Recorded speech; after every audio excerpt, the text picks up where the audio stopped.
لبيك اللهم لبيك لبيك لا شريك لك لبيك إن الحمد والنعمة لك والملك لا شريك لك. کچھ سوالات آپ کے آئے ہوئے ہیں، ان کے میں جوابات دے دیتا ہوں انشاءاللہ، اور آخر میں احرام باندھنے کا طریقہ. ویسے مجھے امید ہے کہ سوالات میں کچھ باتیں وہ ہیں جو ہم پہلے ہی سمجھ چکے ہیں، تو اس کو ہم دیکھ لیتے ہیں انشاءاللہ تعالی. بسم اللہ. سوال ہے کہ جی زون 5 نیو مینا مزدلفہ کا حصہ ہے، اس صورت میں مینا کا قیام سنت کو کیسے پورا کیا جا سکتا ہے؟ یہ ایک انتظامی مسئلہ ہے، اور انتظامی مسائل میں وہاں کی علماء کی فتاوی موجود ہیں. اور ایک مسئلہ احناف کے نزدیک سمجھ لیں، احناف کے ہاں مینا کا قیام سنت ہے، واجب نہیں. بالفرض اگر کسی کا رہ گیا تو گناہ گاری کا معاملہ نہیں ہوگا. اور دوسری بات یہ کہ اب اتنے خیمے مینا میں، اولڈ مینا میں بن چکے ہیں کہ جگہ ختم ہو گئی، اس لیے مجبوراً انہیں مزدلفہ میں نیو مینا بنانا پڑتا ہے. تو پھر ہمارے علماء نے بھی ایک ذکر کیا ہے کہ دیکھیں، ایک مسجد میں جماعت ہو رہی ہے اور مسجد بھر گئی ہے، تو اب لوگ صفیں کہاں بنائیں گے؟ باہر بنائیں گے. جب وہ صف باہر بنے گی، اس وقت وہ صف والے کس حکم میں ہوں گے؟ اسی حکم میں کہ اس امام کے پیچھے نماز ادا کر رہے ہیں. تو وہاں کے علماء فرماتے ہیں بھائی جگہ مکمل ہو گئی ہے، اب اور لوگوں کو ہم کہاں ایکوموڈیٹ کریں؟ درمیان میں سڑک چھوڑنی ہے ان کو، انتظامی معاملات کے لیے جگہ چھوڑنی ہے. ذہن میں رکھیں لاکھوں بندہ ہے وہاں پر، فائر بریگیڈ بھی ہوگا، ہاسپٹل بھی ہوگا، کلینک بھی ہوگا، سب کچھ ہوگا. تو اس مجبوری کی وجہ سے وہ نیو مینا میں اگر کیمپس بن گئے تو اللہ تعالیٰ معاف فرمائے گا. اور احناف کا مسئلہ، اگر مینا کا قیام رہ گیا بالفرض کسی کا تو گناہگار نہیں ہوگا. ایک بات. اور اس مجبوری کی وجہ سے سارے کیمپ ختم ہو چکے ہیں اور ہم نیو مینا میں جانا پڑ رہے ہیں تو ایک مجبوری کا معاملہ ہے. باقی اگر کوئی اور دل سے محنت کرنا چاہ رہے ہیں تو رات کو کچھ دیر ٹہل کر ادھر آ جائے نا، ٹہل کر اولڈ مینا میں آ جائے، کچھ وقت چلتے پھرتے ذکر کرتے گزار کر جا کر سو جائے تو سنت اس کی بھی ادا ہو جائے گی انشاءاللہ تعالی. جی نیو مینا کا جواب میں نے دے دیا. حجر اسود پر کیا خوشبو کا استعمال ہوتا ہے؟ حجر اسود کیا پورے خانہ کعبہ کی دیواروں پردے پر استعمال ہوتا ہے، اور حالت احرام میں اسے چھونے سے ہمیں بچنے کی کوشش کرنی چاہیے، اور چومنے سے بھی. قصر نماز پر روشنی، وہی بات ہے کہ 15 دن سے کم کا ہمارا سفر ہوتا ہے تو ہم مسافر ہوتے ہیں اور قصر نماز ادا کی جاتی ہے. ایک بات. اور اگر ہم مدینہ شریف گئے بھائی 5 دن، مکہ مکرمہ جی 12 دن، تو 5 دن الگ شمار ہوں گے. نیا شہر آ گیا 12 دن الگ شمار ہوں گے. کسی ایک مقام پر 15 دن سے کم کا قیام ہمارا ہے تو مسافر نماز قصر ادا کی جائے گی. سوال ہے کہ وضو صرف نماز کے وقت فرض ہے یا پورا وقت باوضو رہنا چاہیے؟ ایک مسئلہ تو ہم نے سمجھ لیا کہ طواف بغیر وضو نہیں ہو سکتا، ایک بات. باقی عام حالات میں باوضو رہنا چاہیے. بندہ پاکیزگی کی حالت میں ہوتا ہے تو فرشتے اس کے قریب رہتے ہیں اور بابرکت معاملہ بھی ہوتا ہے. ایک خاتون کا سوال خاصی عمر انہوں نے بیان فرمائی، 67 ایئرس کی، فرماتی ہیں کہ میں چہرے کا پردہ کرتی ہوں، کیا چہرے میں حالت احرام میں بھی چہرہ چھپانے کے اہتمام کو رعایت ہو سکتی ہے؟ 67 سال کی خواتین، ان کے لیے تو ویسے بھی رعایت موجود ہے سورہ نور کے مطابق. اگر وہ کچھ رعایت سے فائدہ اٹھائیں تو کوئی حرج کی بات نہیں ہے. اگر وہ پی کیپ استعمال کر لیں تو بہت اچھی بات، مشکل ہو رہی ہے تو کوئی حرج کی بات نہیں. اگر پھر بھی وہ اہتمام کرنا چاہتی، مرد سامنے آ گئے تو وہ کوئی کپڑا چہرے پہ رکھ لیں یا کوئی ماسک تھوڑی دیر کے لیے لگا لیں، ایسا کر لیں. لیکن اتنی بوڑھی خواتین کے لیے رعایت بہرحال موجود ہے. سوال ہے کہ عرفات و مینا میں قیام کے دوران کیا دعائیں مانگنی چاہیے؟ سنت رسول یا صحابہ یا اسلاف سے ملتی ہوں؟ یہ سوال ہے. ایک ہی دعا میں نے عرض کی تھی، کون سی؟ اللہ کے رسول نے ایک بتائی علیہ السلام. عجیب بات ہے، سب ہٹا کے نئی، بالکل یعنی بالکل ڈیفرنٹ روٹین ہے. کھڑے رہو بس مانگتے رہو. لا الہ الا اللہ وحدہ لا شریک لہ لہ الملک ولہ الحمد وہو علی کل شیء قدیر. باقی اللہ کے نبی علیہ السلام نے مستقل جو دعائیں بتائیں، قرآن پاک میں جو مستقل دعائیں ہیں وہ یاد کیجئے انشاءاللہ تعالی. اور پھر جو دل سے دعائیں مانگ سکتے مانگیے. مانگنا مانگنا مانگنا یہ اللہ تعالیٰ کو پسند ہے. سوال ہے کہ حالت احرام میں ہم چھوٹے بیگ کو دونوں ہاتھوں میں ڈال کر پیٹھ پر لٹکا سکتے ہیں؟ بالکل لٹکا سکتے ہیں. اس میں ممکن آپ کی جوتیاں ہوں گی، کچھ اور چیزیں ہوں گی، بالکل کر سکتے ہیں، کوئی مسئلہ نہیں. سوال ہے کہ حج تمتع میں حج کا احرام باندھنے سے پہلے ناخن غیر ضروری بات صاف کر سکتے ہیں؟ بالکل صاف کر سکتے ہیں. ذہن میں وہی بات ہوگی کہ وہ ذی الحجہ کے ایام ہے تو وہ مسئلہ کس کے لیے ہے؟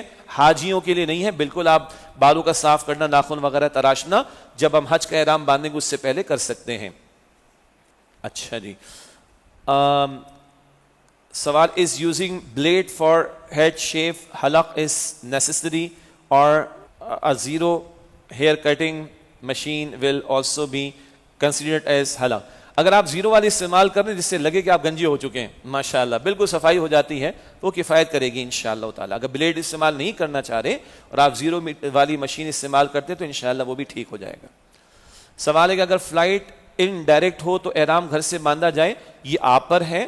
اگر آپ جہاں فلائٹ اسٹے کرے گی آپ اسٹے کریں گے اور وہاں پہ آپ کے پاس وقت ہے اور واش روم وغیرہ کے اندر آپ اتنی پریکٹس ہے، پریکٹس کا مطلب کیا ہے، وہ تہمند کو سنبھالنے والا، تو آپ اگر وہاں جہاں پہ انڈائریکٹ فلائٹ ہے جو اسٹاپ اوور ہوگا اور اتنا وقت ہے آپ کے پاس کہ آپ وہاں پہ چینج کر سکتے ہیں تو کر لیجیے، وہاں پہ جا کے چینج، کوئی مسئلہ نہیں. یہ ڈیپینڈ کرے گا آپ کی پریکٹس پر کہ کتنا فوری چینج کر سکتے ہو. وہاں بھی لائن لگی ہوتی ہے نا، یہ بھی ذہن میں رکھیے گا. اور آپ کے پاس اسٹاپ اوور کا ٹائم کتنا ہے، وہ ٹائم ہی 1.5 گھنٹے کا تو بھاگنا پڑے گا، وہ ٹائم 3 گھنٹے کا 4 گھنٹے کا کوئی مسئلہ نہیں ہے، وہاں جا کے پہنے. یہ تو انتظامی مسئلہ ہے. اگر طواف کے دوران وضو ٹوٹ جائے تو وضو کر کے وہیں سے شروع کر دیں، اگر مناسب سمجھے تو وضاحت کر دیں. جی طواف کر رہے تھے، مثلاً چوتھا چکر تھا اور چوتھے چکر کے درمیان وضو ٹوٹ گیا تو جائیے وضو کیجئے. کہاں چھوڑا تھا یہ دیکھنا پڑے گا نا، کس جگہ پر تھے. حجر اسود کے بعد تھے، حتیم اب تک ذکر نہیں ہے، وہ ڈی سی جو بنی ہوئی حتیم کے پیچھے تھے یا رکن یمانی سے پیچھے تھے. تو جہاں آپ کا وضو ٹوٹا وہیں سے آپ چلے جائیں گے نا، تو وہیں سے شروع کرنا پڑے گا. اگر حتیم کے پیچھے سے ٹوٹا تو وہاں سے شروع کریں، رکن یمانی سے پہلے ٹوٹا تھا وہاں سے شروع کریں. یہ ہے اس کا مفہوم. کلیئر ہے یہ چیز؟ چلیں ماشاءاللہ. سوال، حج کے سفر پر جانے سے پہلے کیا عزیز و اقارب سے مل کر جانا چاہیے؟ ملنا شرط نہیں ہے، حقوق العباد کی کوتاہی کا ٹھیک کر لینا ضروری ہے، اور اس کا تعلق حج سے نہیں، اس کا تعلق آخرت سے. تو جب سارے گناہوں کی معافی کا موقع مل رہا ہے تو یہ کام بھی کر لیں. ملنا شرط نہیں، ان سے اگر کوتاہی کر رکھی تو اس کی معافی تلافی کرنا ضروری ہے. استقبال ایک دفعہ پھر دہرا دیں. ماشاءاللہ. استقبال کیا تھا جی؟ ہم طواف شروع کرنے لگے ہیں تو حجر اسود سے 3 4 5 6 قدم پہلے 3 4 5 قدم پہلے ہم نے خانہ کعبہ کی طرف ہاتھ اٹھائے، جیسے کہ نماز میں اٹھاتے ہیں نا، اللہ اکبر کہتے تکبیر تحریمہ. ہاتھوں کو اٹھایا، بسم اللہ اللہ اکبر، اور ہاتھوں کو چھوڑ دیا. اس کو کہتے ہیں استقبال. ایک دفعہ ہوتا ہے ہر طواف میں. اور جیسے حجر اسود کے سامنے آئے اب کیا کرنا ہے؟ استلام. تو بسم اللہ، حجر اسود کی طرف رخ کر کے بسم اللہ اللہ اکبر وللہ الحمد، اور ہاتھوں کو چوم لیں. اس کو استلام کہتے ہیں، اور ہر چکر پر استلام ہوگا. استقبال ایک دفعہ، اس میں چومنا نہیں، تکبیر تحریمہ بسم اللہ اللہ اکبر وللہ الحمد، ہاتھوں کو چھوڑ دینا ہے. یہ استقبال کہلاتا ہے. باقی ویڈیو میں بھی انشاءاللہ آپ کو یہ چیز مل جائے گی. احرام کی حالت میں کیا چہرے سے رومال یا ٹیشو پیپر سے پسینہ بالکل صاف کر سکتے ہیں، بشرطے کہ ٹیشو پیپر یا رومال میں خوشبو لگی ہوئی نہ ہو؟ کر سکتے ہیں. جو ایک خاتون کا سوال تھا وہ جواب آ چکا ہے. شرعی پردہ آپ کرتی ہیں مگر حج کے موقع پر رعایت، اور آپ نے اب اس سوال میں لکھا ہے کہ بلڈ پریشر وغیرہ کا مسئلہ، تو اتنی عمر کی خواتین کے لیے رعایت موجود ہے. اور کسی خاتون کو اور مسئلہ پیش، سفوکیشن کا مسئلہ ہو جاتا ہے، تو اس دوران میں کچھ اگر وہ چہرہ کھول لیں تو کوئی گناہ نہیں ہوگا انشاءاللہ تعالی. اس میں گنجائشیں موجود ہیں. استقبال میں نے عرض کر دیا. نیند کی حالت میں چہرے پر کپڑا آ جائے تو یہ اچھا سوال ہے. ٹھیک ہے، مردوں کے لیے بات آ رہی ہے کہ نیند کی، یا بہرحال کہ اگر یہ نیند کی حالت میں، چہرہ تو کھلا رکھنا ہے نا، مردوں نے تو ویسے ہی کھلا رکھنا ہے، تو نیند کی حالت میں تو اللہ ویسے بھی پکڑ نہیں فرماتا. ٹھیک ہے، آنکھ کھلی تو آپ ہٹا لیجئے گا انشاءاللہ. ایک بات. اور چہرے پر کپڑا پڑا رہے 12 گھنٹہ، کتنا؟ 12 گھنٹہ کم و بیش، آدھا دن، تب وہ دم کا مسئلہ آتا ہے. اور یہ تو بے اختیار معاملہ ہے نا، نیند کی حالت میں تو بے اختیار معاملہ ہے، اس میں کوئی دم وغیرہ کا مسئلہ نہیں ہوگا.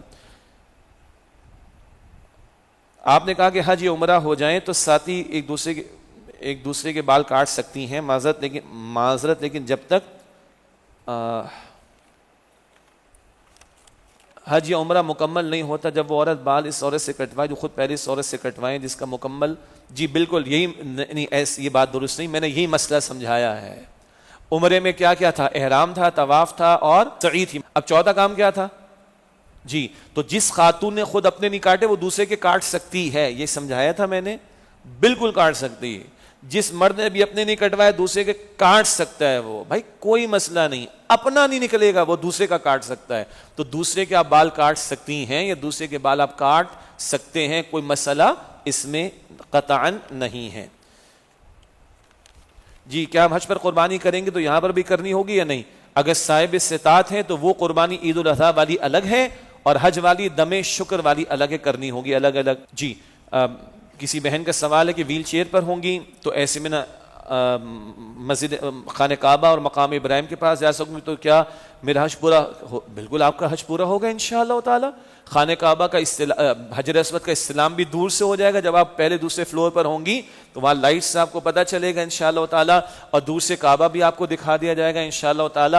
اور یاد رکھیں جب عمل میں مشقت ہوتی ہے تو ثواب زیادہ ہو جاتا ہے، عمل میں مشقت ہوتی ہے تو ثواب زیادہ ہو جاتا ہے۔ سوال ہے کہ حج کی کیا یہ صرف ایک ہی کلاس ہوگی، کیا ہم کو ایک دفعہ اور کلاس مل سکتی ہے؟ ریکارڈڈ مل جائے گی انشاءاللہ تعالی۔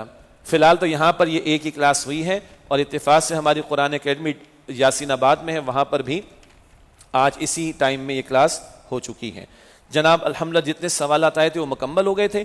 جی میں سب سے پہلے اللہ تعالیٰ کا شکر ادا کرتا ہوں، اس کے فضل و کرم سے ایک بڑی بھرپور نشست آج ہو گئی، بہت سی باتیں مجھے بھی تازہ ہو گئی الحمدللہ، اور میں آپ تمام شرکاء کا بھی، حضرات و خواتین کا شکریہ ادا کرتا ہوں۔ اللہ آپ سب کا ہم سب کا بیٹھنا قبول فرمائے۔ ہمارے قرآن اکیڈمی اور مسجد جامع القرآن کے ساتھیوں نے، دیگر ساتھیوں نے جو محنت کی ہے، اللہ تعالیٰ ان کو اجر عظیم عطا کرے۔ ہم دعا کر لیتے ہیں مختصر انشاءاللہ۔ بسم اللہ الرحمن الرحیم، اللہم صلی علی محمد وعلی آل محمد وبارک وسلم۔ ربنا تقبل منا انک انت السمیع العلیم وتب علینا انک انت التواب الرحیم۔ ربنا لا تزغ قلوبنا بعد إذ هديتنا وهب لنا من لدنك رحمة إنك أنت الوهاب اللهم اجعل لنا حجا مبرورا وذنبا مغفورا وسعيا مشكورا۔ یا اللہ اپنے فضل و کرم سے ہم سب کا جمع ہونا قبول فرما۔ یا اللہ ہم سب کی، ہمارے ماں باپ کی، ہمارے گھر والوں کی اور تمام مسلمانوں کی مغفرت فرما۔ یا اللہ اپنے فضل و کرم سے ہمارے صغیرہ کبیرہ گناہوں کو معاف فرما۔ یا اللہ تمام حجاج کرام کے لیے اس سفر حج کو آسان فرما، تمام مناسک حج کو اور اعمال کو اے اللہ اخلاص کے ساتھ سنت رسول علیہ السلام کے مطابق انجام دینے کی توفیق عطا فرما۔ اے اللہ پاکستان میں بھی اور دیگر ممالک میں بھی جن حجاج کے معاملات ابھی التوا کے شکار ہیں، اے اللہ تو ان سب کے لیے آسانی کا معاملہ فرما۔ یقیناً کہیں نہ کہیں کوتاہیاں ہیں، مگر اے اللہ تو علی کل شیء قدیر، تیرے خزانوں میں کوئی کمی نہیں، تیرے فضل میں کوئی کمی نہیں۔ اے اللہ تمام حجاج جن کے معاملات فی الوقت زیر التوا ہیں، ان سب کے لیے اس حاضری کو اور حج کے ادا کرنے کو اللہ آسان فرما دے۔ ان تمام حجاج کے لیے اے اللہ اس حج کو حج مبرور بنا دے، اور اے اللہ ان کی دعاؤں میں ہم سب کا حصہ شامل فرما دے۔ یا اللہ ہم سب کو اسلام پر زندہ رکھ، اے اللہ ایمان پر خاتمہ نصیب فرما۔ یا اللہ اپنے مبارک گھر کی زیارت نصیب فرما۔ یا اللہ نبی اکرم علیہ السلام کے مبارک روضے کی زیارت نصیب فرما۔ اے اللہ امت مسلمہ کے حال پر رحم فرما، اسلام و مسلمانوں کو عزت اور نصرت و غلبہ عطا فرما۔ یا اللہ ہم سب کے حساب کو آسان فرما۔ یا اللہ ہمیں جہنم سے آزاد فرما، ہمیں جنت الفردوس نصیب فرما۔ وصلی اللہ علی النبی الکریم وعلی آلہ واصحابہ اجمعین برحمتک یا ارحم الراحمین۔